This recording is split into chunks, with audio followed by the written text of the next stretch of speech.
From the Arizona Daily Star and Tucson.com, this is the Wildcast.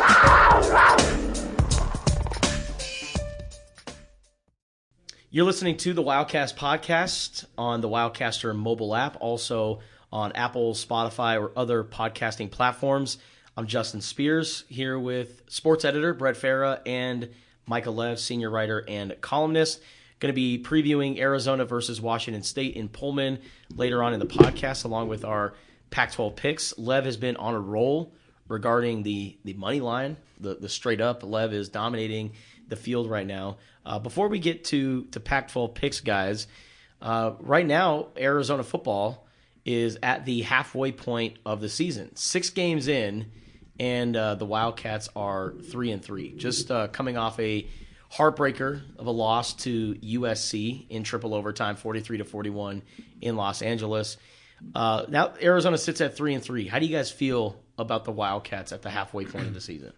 I feel pretty good about the way that they're playing. It doesn't really show in the record, but when you look at their losses, I mean, a game they absolutely should have won at Mississippi State, lose by 1 score in overtime despite having 5 turnovers, coming up inches short of gaining a first down that might have led to the winning score. You lose by 7 points against a Washington team that was in the top 10 at the time, still is in the top 10, might be the best team in the country. No one had come close to beating them. No one had held their offense down the way Arizona did. Then you lose in triple overtime to a top 10 USC team on the road that features the best player in college football. Obviously, you want to win those games, or at least some of those games, and that would make things better. But it feels like the program is trending in the right direction and might be on the brink of actually maybe going on a winning streak here. You know, the hard part is, and we've talked about this many times here on the podcast and elsewhere, is the schedule is just so tough. I think it eases up a little bit after the bye week, but this upcoming game will be the 3rd in a row against a ranked team, 2nd in a row on the road in a place where Arizona has not played very well in recent seasons. So those are just some of the challenges that they face, but they do kind of carry some momentum, I think, into the game, even though they don't have the results to show for it on the scoreboard. Arizona could very well be 5-1 right now, or even 6-0. I mean, they were very close against Washington. They had a fighter's chance, but I mean, they got into such a big hole and they were playing catch up the entire time. The Washington game didn't seem as winnable as, say, the Mississippi State game and the USC game. I mean, 2 overtime games that was right there for Arizona. I mean, I thought USC was going to win with a chip shot field goal at the end of regulation, and then the Trojans just kind of gave the game to them on a silver platter. But the Wildcats didn't execute in overtime, or they did. It's just USC just had better defense in the end in that triple overtime play. Everyone has been debating whether or not Arizona should have gone for the 2-point conversion in the first overtime, but hindsight's 2020. Arizona finds themselves 3-3. And what's crazy is, like, I asked Jed Fish on Monday about, what isn't that's allowing you guys from getting over the hump in some of these games, and he said everything's so close. Like, football is a game of inches, essentially. If T-Mac, if he didn't step out of bounds against Mississippi State, who knows? Maybe we're talking about a different scenario. What if Jaden Delora had picked up that 4th down conversion in overtime? What if certain things happened against USC that played in favor of the Wildcats? So there are just so many things that you can look at and say, well, Arizona should be 5-1 this season. I think there are some things you can point to, though. Okay, number one, they don't have that many takeaways as a defense. If you want to fault one thing about the defense this year, they're not taking the ball away that much. They have 0 interceptions on the season, which is a really fluky and strange statistic. I think there's going to be some regression there. The ball's going to bounce their way a little bit. And then the other thing I would cite is specifically in the USC game is penalties. I think you pointed out how many of those penalties were on the defensive side? There were like 10 out of 12. 10. Yeah, and several of them were drive extenders. Yeah. Like you would have been off the field, or they would have been kicking a field goal instead of scoring a touchdown if you don't commit those penalties. So, to me, when you're in the position that Arizona is in, where you're going to be in a lot of what I like to call coin flip games, you have to win those areas that are on the margins. Yeah. Like the turnover table and the penalties. these types of things. Because when it comes to just the line of scrimmage and gaining yard, you're doing fine. You're getting good play from your players, but you can't do those things that are kind of self-destructive in nature, and you have to steal a possession here or there, and taking the ball away is a great way to do that. Brett, what is your evaluation of Arizona through 6 games? I think, kind of channel a little Denny Green, they are who we thought they were. They're way better than they have been in the past previous years. But in some respects, Mississippi State, USC, not so much Washington. Washington is the perfect example of a game that they really weren't in, but they made it tight, look tighter than it was. But they played well. Don't get me wrong. They came back, they fought hard, they played well, all that stuff. But they are who we thought they were, and they've let a couple teams off the hook, in the Dennis Green parlance from the old Cardinals days. And that's the truth. And the reality is they could be 5-1 right now. I don't think they are anywhere near a 6-0 team, but you really look at Mississippi State and USC, they could be 5-1 right now. They could also be 2-4 too. They could also be 2-4 with that Stanford game. They could also be 2-4, and so I don't think they have been great, but I think it's very clear they are a better team. And I said this about you guys have heard me say this a ton. I say this about Arizona basketball going to the Big 12 next year. I hope Arizona fans are ready. I hope Arizona fans this year with football understand that even if this team taps out at 5 wins, it's still a successful season. Yeah. Yes, it's the same as last year, but it's not the same as last year. It's not even close. And all of a sudden we don't start hearing this whole, and this isn't as a fandom thing, this is just from a logic thing. We don't start hearing a whole oh, is Jedd Fisch really the guy? Yes. Right now, especially for the next few years, whatever we want to look at it, Jedd Fisch has done the right things in terms of putting this team together. And roster development and coaching and all the pieces that go into that. So that's 20,000 foot view from what you're saying. But I think they're better than the record shows, and I think they're way better than a team was last year at this point. What I do worry about a little bit, if they finish 5-7 again, is does the message start to ring hollow a little bit with the players? Are guys gonna? Maybe they'll be more apt to transfer because they want to go somewhere where they can win, or maybe the recruiting suffers a little bit because they're not. There's no proof of and there's no proof that this stuff's actually working. That was kind of some of the messaging last week going to the SC game with Roland Wallace and Bars and Singer, 3 guys who haven't had as much experience this year or opportunity in playing time yet. Maybe, yes and no, but generally speaking, Singer, this more specific one. But was it Keon Bars who put it post game? Said more wins than I've ever had.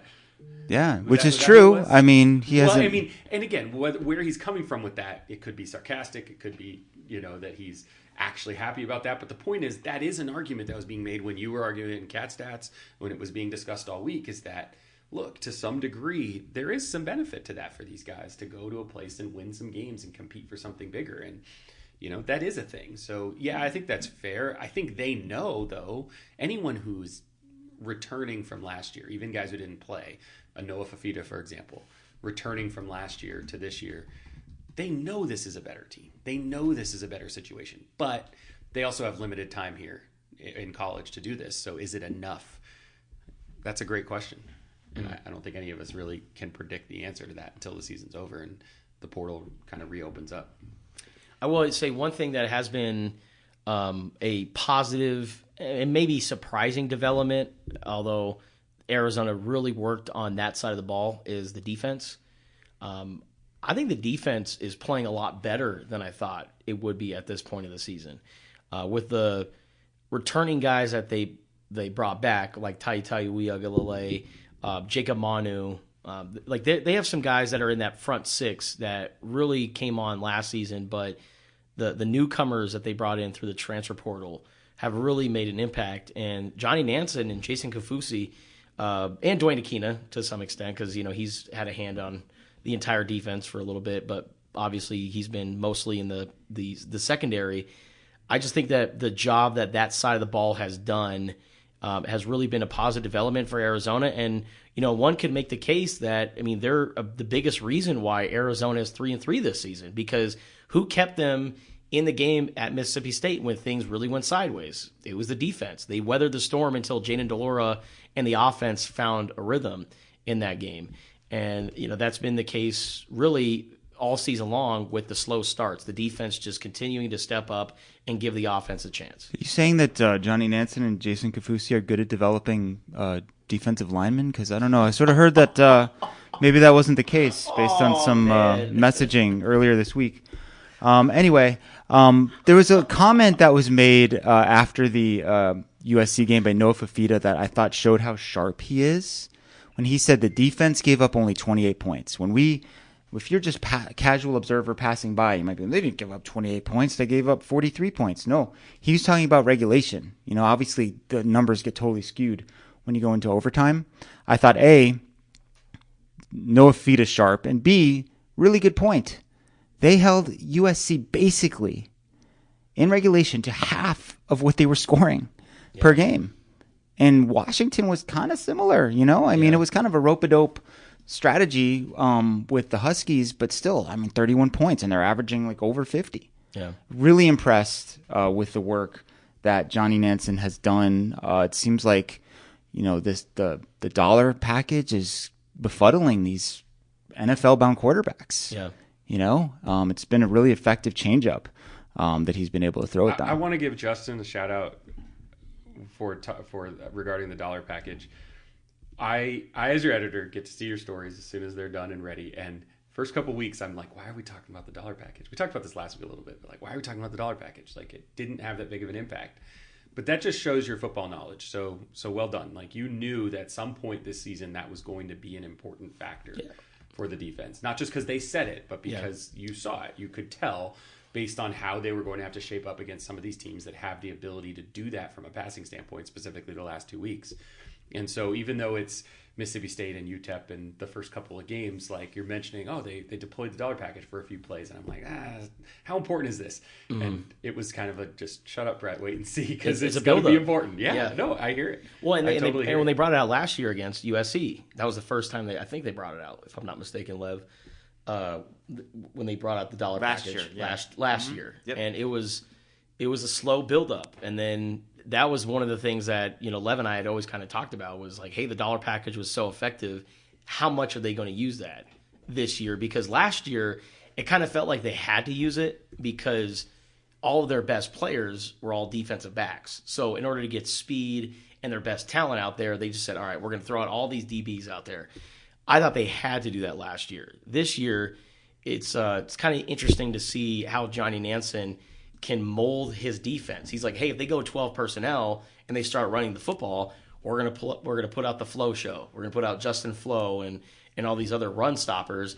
But if things, you know, if they start to throw the ball on us, then we have an answer for that. We have a counter for everything that any team is going to throw at us. Yeah, and by looking at the snap counts from the USC game, you can pretty much see exactly how often they use the dollar package. And I would say it was 22 out of 70 gradable snaps, because that's how many snaps Genesis Smith and Martell Irby played. And those were the two defensive backs who were added to the mix. So roughly a third of the time they're using the dollar package, which makes sense. First, second, third down, it's a third down package. Yep. And it's there were definitely times in that game where Caleb Williams kind of looked like Jaden from a few weeks ago against Stanford, where he's dropping back to pass, and you could just tell like his mind is like clouded. Yeah. You know, like he is just not seeing the field clearly. He is confused, and that's the goal. Yep. If you're a defense, you want to confuse the quarterback.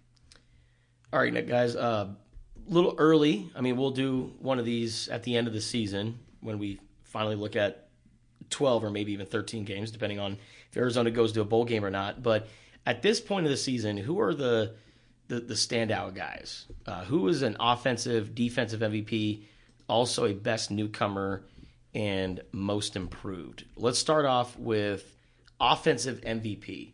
I would put Teta Aroa McMillan as the offensive MVP just because of the clutchness factor. With so much uncertainty at quarterback, or the back and forth between Jaden Delora and Noah Fafita, quarterback is obviously out. I could go the offensive line route, but it's like choosing your favorite kid, Jonas Savigne or Jordan Morgan. You know, you can go with either one.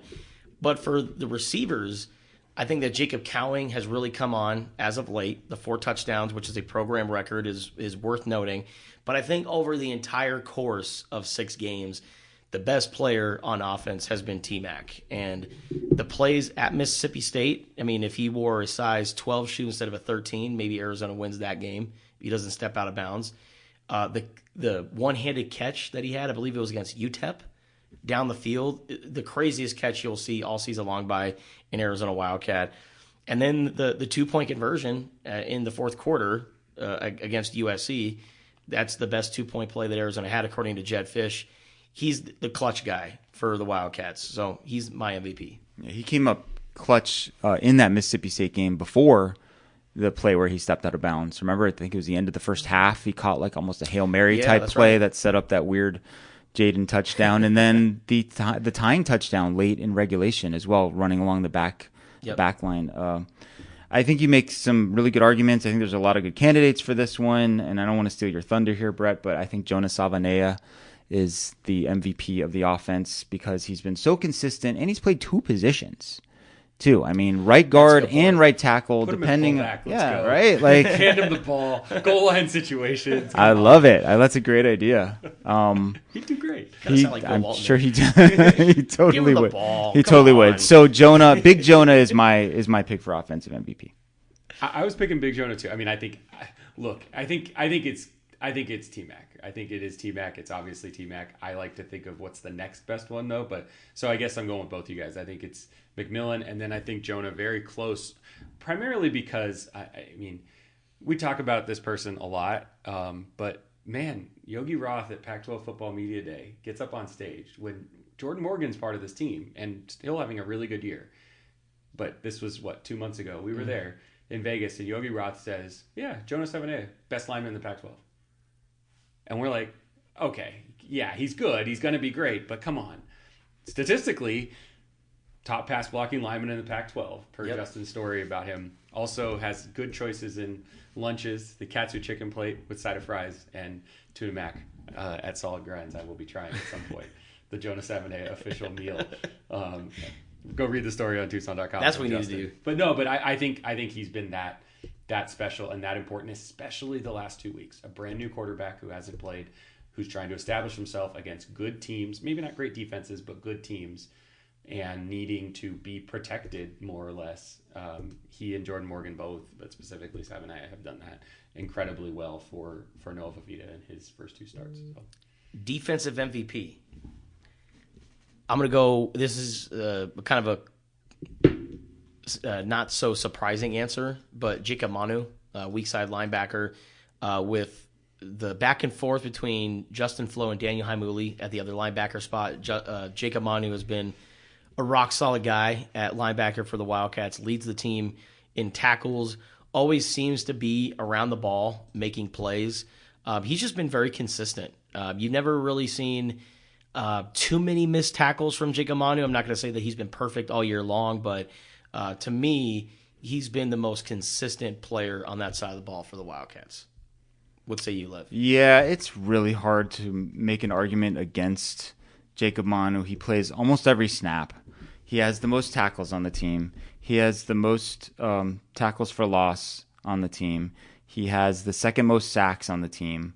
If you look at some of the quote unquote advanced numbers, he ranks really high as well in those areas. He has the most pressures of the quarterback at 15. They have a stat called defensive stops at Pro Football Focus. He has 22 of those, which is by far the most on the team. It would be just hard to imagine this defense without him. So I'm with you on that one. Yep. I'll take your last phrase. It'll be hard to imagine this defense without him, and I'll take a cop out. I'm going to go Johnny Nansen. I mean, that's unfair to the players to some extent, but the reality is that the transformation in 2 years, really year over year, but in 2 years has been, in my opinion, pretty dramatic. And not just in terms of the talent influx, but the ability to get schemes to work. Like I said, you've taught me what the dollar package is and how valuable that can be for this team. And there are other components of this in getting guys in the right positions and moving people around. Yep. We've seen that nickel slot change all over the place with some of these guys. And I give Nansen a lot of credit for solidifying the defense. Doesn't mean they're the best defense in the world, but they don't have to be. They just have to be solid and dependable, and they've been more than that through 6 games this year. there was a lot of skepticism about Johnny Nansen, too, at least among the punditry.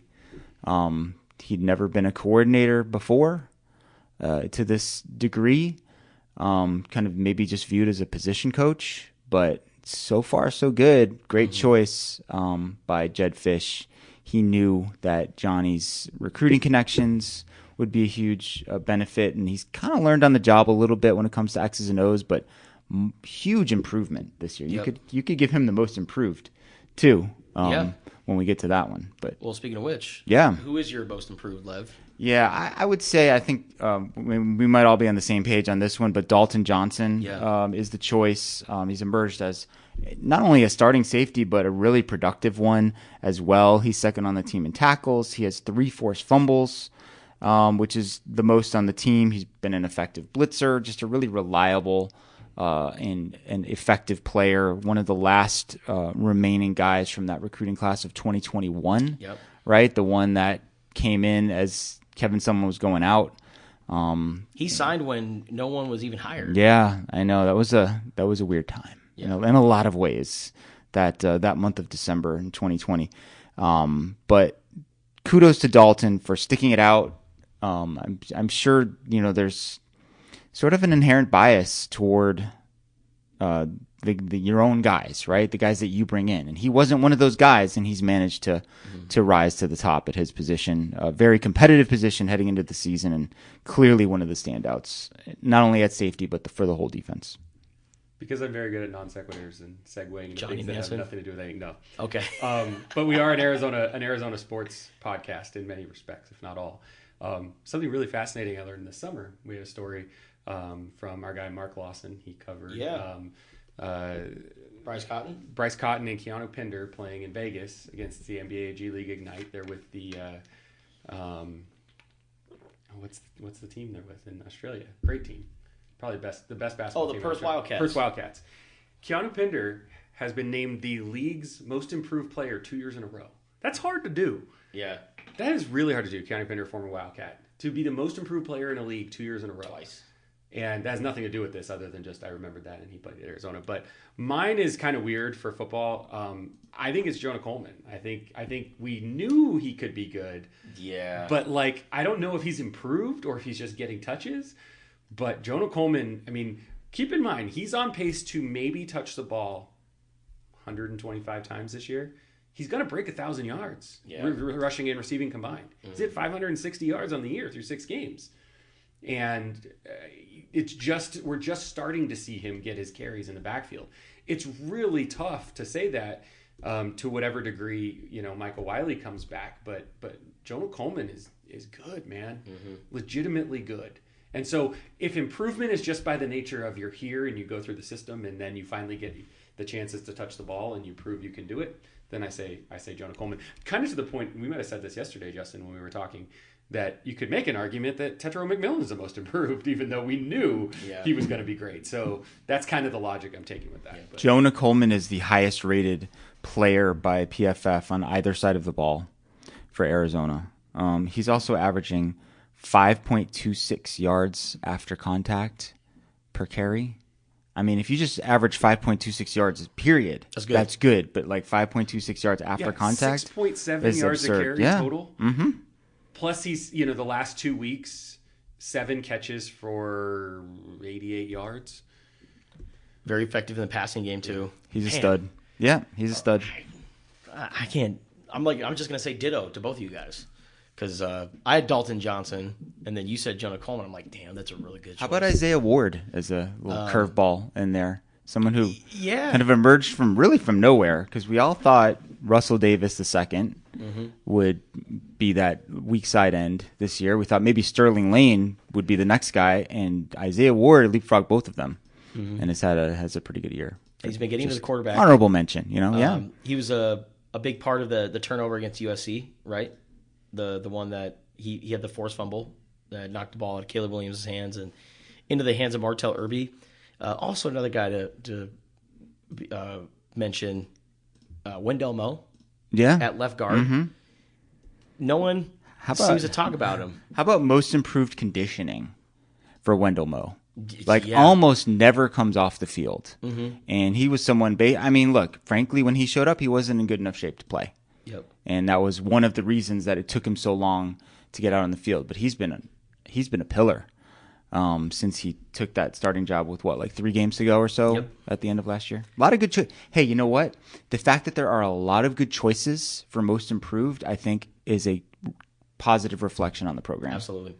All right, last but certainly not least, best newcomer, either a freshman or a transfer portal addition who has made a great impact. I'm going to go with another lineman, Big Bill Norton, defensive tackle. He's been outside of the Stanford game. He's been starting every single contest for the Wildcats this year. And the thing that makes him so valuable is the thing that doesn't show up on the box score.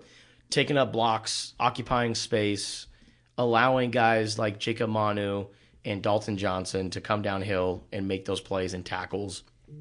They needed size up front to stop the run. Arizona's rushing defense is significantly better this season, and a big part of it is because of Bill Norton and his ability to just clog things up at the line of scrimmage. So give me Big Bill Norton, the greatest hip-hop producer on the team, as the best newcomer. Yeah, I mean, I'm a big Bill Norton advocate as well, but just to be different, I'm going to say Martell Irby. Irby has been a great. You still can. No, I'm just going to ditto you like Justin did us because I know what you're going to say. So I'm on. Irby has been a great influence in the locker room. Like instantly became a leader. Voted a team captain despite only being here since spring. He's been one of the top special teams players on the team. And he's also now carved out a role as part of the dollar package. And when he has played on defense, he's made a lot of plays. He's been a reliable tackler. He's forced and been involved in turnovers. So I'm going to give a slight edge to Martell over Big Bill Norton. I think Martell Irby, and I'm not trying to make this bigger than it is, but in your story at the beginning of the year, if anybody wants to find it, go to Tucson.com, search Martell Irby, and you'll find Lev's incredible column on Irby from the first couple of weeks, right before the season started. One of the best you'll read all year. And thank you. There is still, and this is not an indictment of any of the coaches here or anything. It's just talking about sports and college sports and men's college sports. Men play tackle football. That whole logic. There is still a stigma about being self-controlled, being manly, being all these things in sports, and mental health doesn't generally fit into that. And taking care of mental health and dealing with those things. And so to have Irby be open and honest about it, not just with you after he's here, but from what it sounds like with Jed Fish and Johnny Nansen and people that he knew when he was kind of looking at the possibility of coming back to football after retiring, literally retiring, I think is huge. I think it's huge that he found the space to be able to have those conversations. And it's huge that the coaching staff here didn't see that as a weakness, because they shouldn't. But you could see in past decades of the way that people look at football, and it's why we see movies like The Program from the 90s that existed, where that's the stereotype of football, or Varsity Blues from a high school standpoint, or those are the stereotypes. And I think some of that is finally changing, and I think Irby is an incredible, demonstrable way of showing that. And so I'm going to root for the guy. Doesn't mean I'm rooting in the role here as journalist, but I'm going to root for him every single minute he's out there. All right. Are you ready? Let's move on to for Pac-12 Pick Ems. Let's do it. Yeah, we'll pick the Arizona-Washington State game at the end. Little review of the records. There were only 4 games last week. I went 2-2 against the spread, 4-0 straight up. By some happenstance, I have not lost a game straight up in 4 weeks. Lev's on the money which is line. really weird, which puts me in first place in the straight up standings at 33-4. I'm 20-17 there was a point that against the I was spread. going to be exposed, and it's happened. Brett is only 1 game behind in straight up. He was 3-1 but straight up. I was on a roll for the first 5 weeks or 4 weeks, and it's But the spread component is what's proving that I don't know what I'm talking about. 32-5 is nothing to scoff at. You're 1-3 against the spread last week, which puts you at 19-18. Justin, very solid, 2-2, 2-2, which means he's in first place against the spread at 22-15. He's in last place straight up, 28-9. But that good teams win, great teams cover, right? And Justin's a great picker so far. We will start with Stanford at Colorado. This is a Friday night game on ESPN. So there's going to be a huge audience for this one because every Colorado game seems to bring in a huge audience, except for the one on Pac-12 networks last week.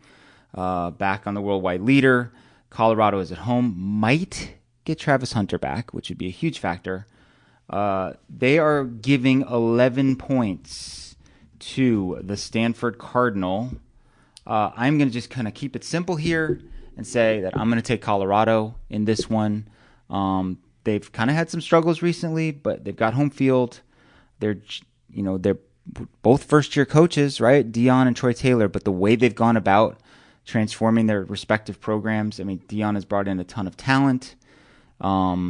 We've seen Stanford struggle against explosive teams like Oregon, just pulled away from them in the second half. I could see this game kind of evolving that same way, where maybe it's close for a half, but Colorado pulls away and is able to win and cover that 11 points. Yeah, I think it'll be a close matchup, and then once the second half starts, those adjustments will start to show. I mean, Oregon, it was only a 14-6 ball game at halftime last week, and then they went out and scored, was it 28 unanswered to 2 weeks ago, but yeah. Or 2 weeks ago, yeah, sorry. So Oregon just beat the daylights out of Stanford. I think Stanford is back to, going back to your Danny Green comment from earlier, they are who we thought they were. They're a bad team. They're the doormat of the Pac-12. So with that being said, in Boulder, give me Colorado to win by at least 17 points. Same. Colorado win and cover. All right, well, everyone's on the same page on that one, which means Stanford's probably going to cover. Anyway, moving on to Saturday, we will begin with the other Bay Area team, Cal, visiting Utah. Utah is ranked 16th in the country. Had a week off last week. This game is in Salt Lake City. It is on Pac-12 networks at noon, and the spread is the same. It is 11 points. Cal is coming off a really weird game last week in which they allowed 52 points against Oregon State. I think a game that we all thought was going to be about 24-17. It ended up being 52-40, which is really weird. Justin, we'll let you start on this one. Oh, this week's going to be a high-scoring game for Utah, not for the Golden Bears. I think the Utes are going to come out and just dominate the Golden Bears. Rice-Eccles Stadium is a very tough place to play. Utah just does not lose in Salt Lake City, so I'm going to go with the Utes to win and to cover. Yeah, I'm going to kind of go against the flow a little bit here and just say that I still don't trust the Utah offense to any degree. We still don't know exactly what the status of Cam Rising is. He did come out on a radio show and reveal that he tore like 4 ligaments in that knee, and that's the reason that it's taken so long. And one of the ligaments he cited was one I had never even heard of before, so it's bad.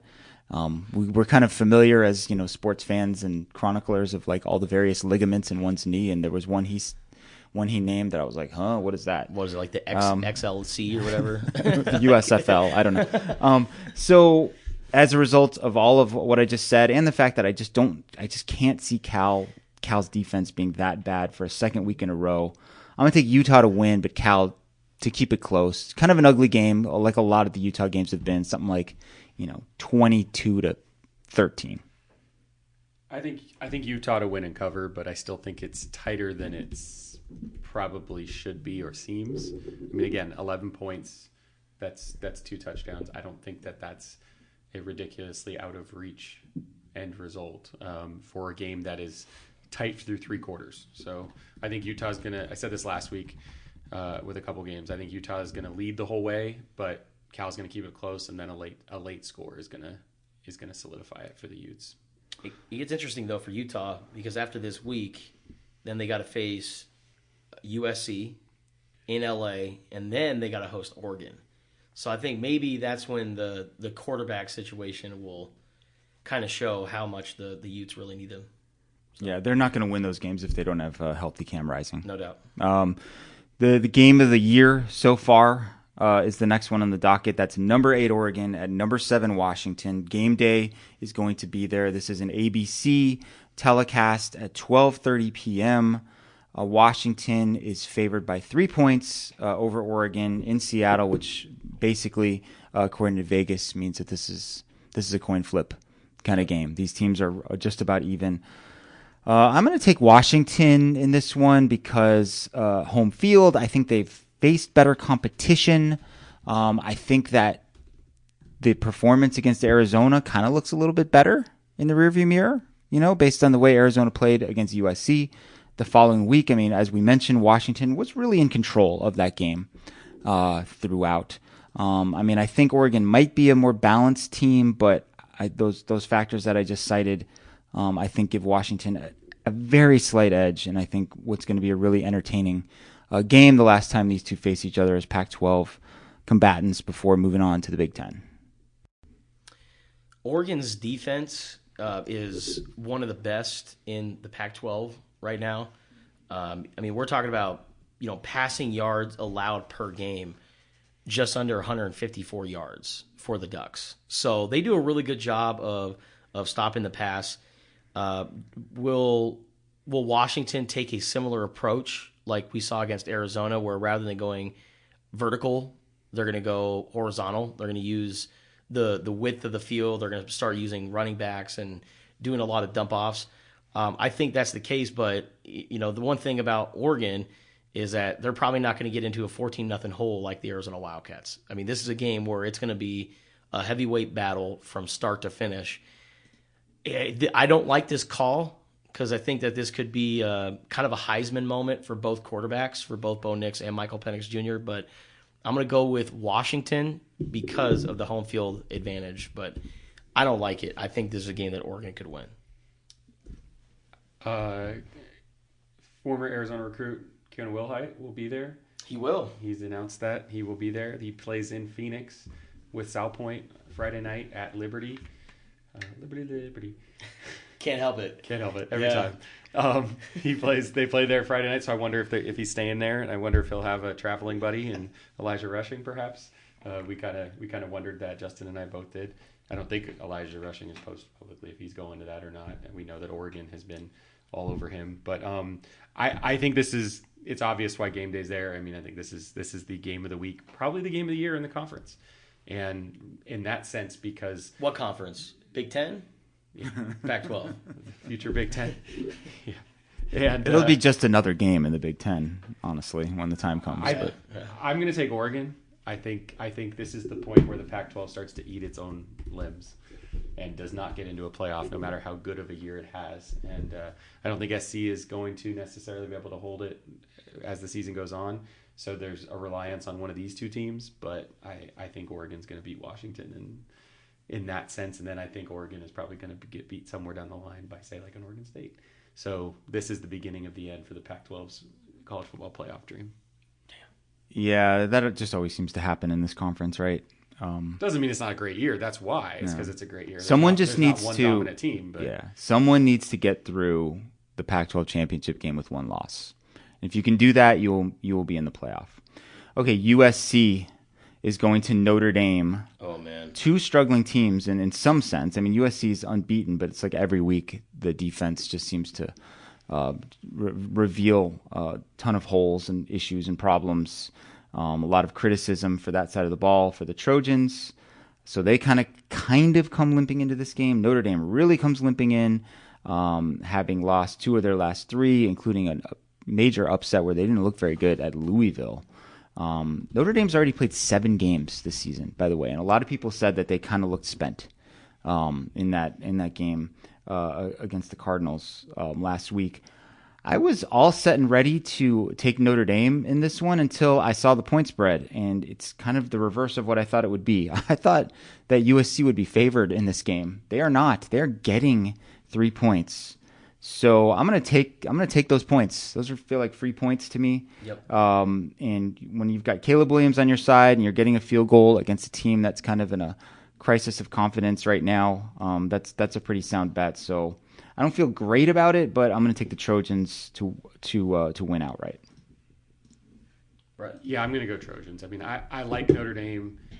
I like Marcus Freeman. I like the process that they're building to find a way to make that program be able to compete despite some of the pitfalls it's gone through. It has great positives, but it also has great difficulties to recruit to compete at a national championship level, but I just don't think this is the year. I think SC, the best thing that could have happened to SC was the game against Arizona in this case, because they now have a blueprint for how we can't let this happen again and have to fix this. And I think SC, like you said, it's free points. You're basically it's a pick 'em at this point, and I'm going to take SC on the road in South Bend. Can't believe I'm saying this, but Drew Pine ain't walking through that door. Last year, Drew Pine, who's now a backup at ASU, he completed 23 of 26 passes for 318 yards and 3 touchdowns against the Trojans. So with that being said, I mean, I know this was last year, and this year's a totally different ball game. But I think with Caleb Williams coming off a triple overtime game, I think the defense will struggle once again. But it doesn't matter because Notre Dame is struggling this year. It's all interconnected. Drew Pine is now the backup to Trenton Bourguet. Trayson Bourguet didn't play last week, but his team lost to Mississippi State, who Arizona. I mean, it's all this just interconnected. Really? Wow. Jumbo, so everything's all connected. I'm just having the universe all goes to Tucson, Arizona. Yeah, you can see a scenario maybe where you sort of feel like in your mind, oh, Notre Dame is just they're gonna pound the ball, they're gonna physical Midwest style. They rushed for 44 yards last week. I just don't see it. I just think they just don't have the playmakers that they've had in the past. And that's another reason that I like SC. So we're all going with the Trojans. Trojans, baby. All right. One more game before we get to Arizona. This would be UCLA at Oregon State. 2 ranked opponents, number 18 Bruins, number 15 Beavers. This game is on Fox at 5 p.m. So nice showcase for these 2 programs. One of which is going to the Big Ten, and the other of which we don't know where they're going to go. UCLA, I believe, is number 1 in the country in yards allowed per play. Like, their defense is legitimately good, and they showed it last week by defeating Washington State, handing them their first loss, holding them to 17 points, 7 of which came on a pick 6. Yep. So defense is legit. UCLA is getting 3.5 in this game. Ooh, do I hate that number? You could easily see this game being a field goal type of game, but I like Oregon State at home. I think they have one of the more underrated home field advantages in the country. They are a team in general under Jonathan Smith that doesn't hurt itself, and I could once again see Dante Moore having some turnover issues on the road like he had against Utah. So if it was 4.5, I think I might go Oregon State to win, UCLA to cover, but at 3.5. I think that's decent enough value to take the Beavers to both win and cover. High-scoring game last week for the Beavers, as we mentioned earlier in the podcast, but right now they're 5-1 on the season. DJ Uiagalelei was recently named Pac-12 Player of the Week. Looked pretty sharp in last week's contest, despite the defense really struggling in that game. So I'm going to go with Oregon State to win. What was the spread again? 3.5. 3.5 for the Beavers? Yep. I'm going to go with Oregon State to win, but UCLA to cover. Okay. Close game. I'm going to go Oregon State win and cover. I did not believe in Oregon State when they took on Washington. I did not believe in.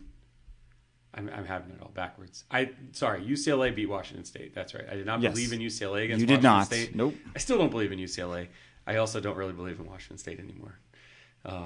It all changes week to week, of course, in the household that is my head. So no, I think Oregon State. I think they're firing. I think being at home, Reser Stadium has become a legitimate home field advantage. Not that it hasn't been, but with the renovations opening this year, with them packing that place, it's loud, it's obnoxious to visiting teams. I think UCLA will have moments, and they did obviously in beating Washington State, but I don't think they're as good as advertised for a conference this deep. So I'm going to go with Oregon State to win and cover.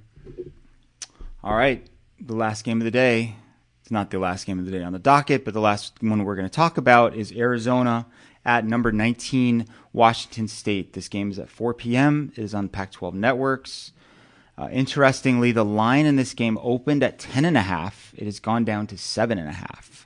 So clearly some money has come in on the Wildcats. To me, We of course have the quarterback question still looming over the program at this point. Seems like it's definitely possible that Jayden de Laura will come back in this game. That could be a great idea, or it could be a total disaster if he plays anything like he did last time against the Cougars. But really, to me, this game is about what does Arizona have left in the tank. This will be their second straight road game. They went to triple overtime in a game that started at like 7:40 p.m. I'm sure they got home really late or early Sunday morning, right, from LA, even though it's a short flight. They haven't had their bye yet. So what do they have left? And if I'm Jed Fish, I'm telling them, hey, empty the tank this week. Give it all you got. We got a bye coming up. Let's get off the schneid. Let's get a win here. And I think they can do it. Yeah. Hasn't been a lot of fun up in Pullman for the Wildcats in recent years. I've covered some blowout losses up there, like some really, really ugly games. But I think this is a different Arizona team. This is a team that brings a defense, right? Defense travels. Saw some shaky moments from Cam Ward last week against UCLA. And I also think that the strength of the Washington State defense, their edge rushers, can be negated by Arizona's standout tackles, Jordan Morgan and the aforementioned Jonah Sava-Inea. So even though it's they're more than a touchdown underdogs, I'm going to take Arizona to win this game and cover, of course. So you mentioned Arizona's recent struggles in Pullman the last 3 games. So Arizona has been outscored by the Cougars in Pullman the last 3 contests, 182-53. Is that bad? That's very bad. 182-53, including a 69-28 loss in 2018 and a 69-7 loss in 2016. Who among us was there for both of those contests? Yeah, raising my hand over here. 69 points? Twice. Yeah, so I don't think that Arizona's going to be giving up that many points against the Cougars. I'd be very, very shocked if that was the case. I do agree with your point, Lev, about the tackles really doing their job against Brendan Jackson and Ron Stone. They're 2 all Pac-12 second-teamers from a year ago. Those guys are pretty damn good. And Arizona they've already faced a really good challenge in Braylon Trice and Zion from Washington. So now that you've already faced good edge rushers, you've already had that battle, how are you going to go up against those guys? The important thing for Jonah and Jordan is to win their battles early. In the first quarter against Washington a couple weeks ago, they didn't really win their battles, and Noah got pressured, and the offense didn't really move the ball. So setting the tone, once again, like we saw last week against USC when they got off to a 17-0 start, setting the tone is key here for this road game. And then clean up those penalties, man. On defense, you can't be getting passing interference calls, roughing the passer calls. Don't let the emotions get the best of you. If Arizona plays a clean game and they limit penalties, and if they're at that 5 to 6 penalty range and it's none of them are roughing the passer or just dumb away from the ball penalties, then I think the Wildcats are going to be in really good position. 3-4 is a lot different than 4-3, especially when you're going into the bye week with 3 straight losses. That's just a different feeling for a team. The whole quarterback play, I think Jayden de Laura, this is a prove-it game for him. I think he's going to come back and start for Arizona. I mean, this is not sourced by any means. I just think that that's what's going to happen. He threw 4 interceptions against his former team a year ago. How will he handle his emotions now that they're in Pullman? There's a lot of factors going into this game, but I'm going to go out on a limb and go with the Wildcats to win. Give me Arizona by 7 points. Jayden de Laura's number. Total coincidence. What's the line at now? 7.5. I agree with every word you said, Justin, other than the fact that I still think Washington State's a better team. And I still think that there are enough factors at play that they probably win the game. But I think Arizona can. And I think your point about it being about 4-3 being way different than 3-4 is probably the message, even though coaches talk about one game at a time and all this stuff. That's the message I'm sending in there, is that you want to go into this bye week above 500 with a much, much shorter road to a potential bowl game. I still think Washington State, I'm going to pick Washington State for purposes of this, but I don't think that means that Arizona can't win. I think Washington State wins. I think Washington State covers. But again, I don't look at 7 points as that big of a spread. I think it's going to be tight the whole way, and I think it's going to depend solely on the play. I think we're going to get good play for Arizona out of everywhere that we've seen already for the past few weeks. I think the issue is going to be is who stands up at quarterback. And if Jaden DeLora plays and he plays the game, not even the game of his life, but just plays good, not great, but good, Arizona's going to win. But I don't know if we can predict that, and I don't know if we can predict that he's going to play. And I think against this team, he's probably a better fit to win. But he's also, we said this before, I think we even started recording today. I think his ceiling's higher, but his floor is lower than Noah Fafita. And I think that's going to play a factor in this one. So to me, I'm going to go with Washington State, but I would not be shocked if Arizona comes out and beats them by 2 touchdowns either. I think it's just going on what we've seen so far this season from both teams. I'm going to go Washington State. Yeah. Okay. That'll do it for this episode of the Wildcast podcast. Arizona versus Wazoo, kicking off 4 o'clock, right? 4 o'clock, yep. 4 o'clock on Pac-12 networks. And you can also follow our coverage on Tucson.com and the Wildcaster app.